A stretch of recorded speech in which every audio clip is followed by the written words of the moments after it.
રાજકોટમાં સતત વરસાદી વાતાવરણના કારણે પાણીજન્ય અને ઋતુજન્ય રોગચાળાનો પ્રકોપ યથાવત જોવા મળી રહ્યો છે। મનપા આરોગ્ય અધિકારી જયેશ વાકાણીએ આપેલી માહિતી મુજબ મચ્છરની ઉત્પત્તિ સબબ 32 આસામીઓ પાસેથી ₹23,200નો દંડ વસૂલવામાં આવ્યો છે। આરોગ્ય શાખા દ્વારા જાહેર કરાયેલ રોગચાળાના સાપ્તાહિક આંકડાઓ અનુસાર છેલ્લા એક અઠવાડિયામાં તાવના 916 કેસ, શરદી ઉધરસના 703 કેસ અને ઝાડા ઉલટીના 342 કેસ નોંધાયા છે। આ સાથે જ શહેરના અલગ અલગ વિસ્તારોમાંથી મેલેરિયા અને ડેન્ગ્યુના તાવનો એક કેસ પણ નોંધાયો હતો। ડૉક્ટર જયેશ વાકાણી આરોગ્ય અધિકારી રાજકોટ મહાનગરપાલિકા।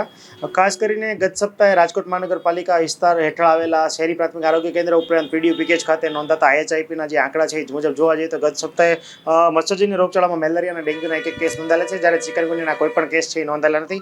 આ ઉપરાંત શરદી ઉધરસના 703, 916 જેટલા કેસ તાવના અને 342 કેસ છે ઝાડા ઉલટીના નોંધાયેલા છે। આ ઉપરાંત ટાઇફોઇડનો 1 અને કમળાના છે એ 3 કેસ છે ગત સપ્તાહે નોંધાયેલા છે। જે ખાસ કરીને પ્રી મોન્સૂન અથવા મોન્સૂન જે સિઝન છે એમાં પણ મેલેરિયા વિરોધી માસ અને ડેન્ગ્યુ વિરોધી માસ દરમિયાન જે છે હાલ મચ્છરજન્ય રોગચાળાને ડામવા માટે મલ્ટીપર્પઝ હેલ્થ વર્કર ઉપરાંત જે છે ફિલ્ડ વર્કર, સુપરિયર ફિલ્ડ વર્કર અને આશા બહેનો દ્વારા છે અત્યારે ઘરે ઘરે જઈને હાઉસ હોલ્ડ કામગીરી જે છે એ કરવામાં આવે છે, જેમાં ખાસ કરીને એબેટની કામગીરી સાથે સાથે ઘરે કોઈ પણ પ્રકારના પાણી ભરેલા કન્ટેનર હોય તો એનો નિકાલ કરવાની કામગીરી જે છે એ કરવામાં આવે છે। આ ઉપરાંત ખાસ કરીને અમારા ફિલ્ડ વર્કર દ્વારા જે છે જ્યાં પાણી જે છે એનું કૃત્રિમ રીતે પાણી ભરાવો થયેલો હોય, ઉપરાંત ઘણા સમયથી પાણી ભરાયેલું હોય તો ત્યાં આ સ્પ્રેઇંગની કામગીરી છે એ પણ કરવામાં આવે છે। આ ઉપરાંત તમામ સસ્પેક્ટેડ એટલે કે શંકાસ્પદ તાવના કેસો અને જે છે શંકાસ્પદ મેલેરિયા ડેન્ગ્યુના કેસમાં પણ ફોગિંગની કામગીરી કરવામાં આવે છે।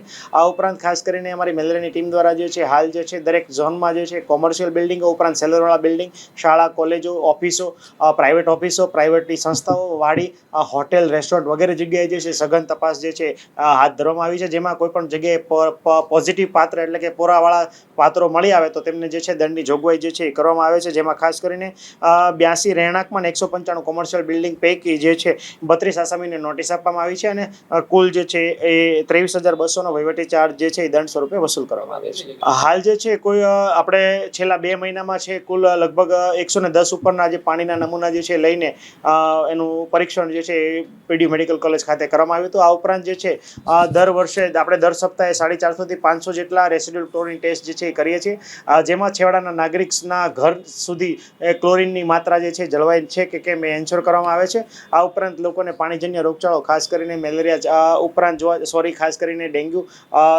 મેલેરિયા ઉપરાંત જે છે મચ્છરજન્ય રોગચાળાની સાથે સાથે પાણીજન્ય એમાં પણ ખાસ કરીને અત્યારે ટાઇફોઇડ જે છે, ઝાડા ઉલટી છે અને કમળા જે છે એના કેસીસ ન નોંધાય તો તેના માટે ખાસ કરીને લોકોને માર્ગદર્શન આપવામાં આવે છે। લોકોને આઈસ એક્ટિવિટી દ્વારા કહેવામાં આવે છે કે બહારનું ખોરાક જે છે ટાળવું જોઈએ, પાણી ઉકાળીને પીવું જોઈએ, ઉપરાંત ક્લોરિન ટેબ્લેટના વપરાશ માટે પણ માહિતગાર કરવામાં આવે છે। હાલ જે છે પાણીજન્ય રોગચાળામાં વધારો જે છે નોંધાયો છે। ખાસ કરીને ચોમાસા ઋતુ બાદ જે છે પાણી કન્ટામિનેશન એટલે કે પાણી દૂષિત થવાની ઘણી બધી ફરિયાદ આવતી હોય તે અનુસંધાને લોકોએ ખાસ કરીને ઘરે પીવાનું પાણી જે છે ઉકાળીને જ પીવું જોઈએ। બની શકે તો ક્લોરિન ટેબ્લેટનો વપરાશ અથવા આરો કે કોઈ પણ ફિલ્ટર કરેલું પાણી જે છે પીવાનું જરૂરી છે। આ ઉપરાંત ઘણી વખત જે છે જે લોકો બોરવેલ એટલે કે ડારનું પાણી પીતા હોય એમને ખાસ જે છે અત્યારે ચોમાસાના ઋતુ દરમિયાન ખાસ તકેદારીની જરૂર છે।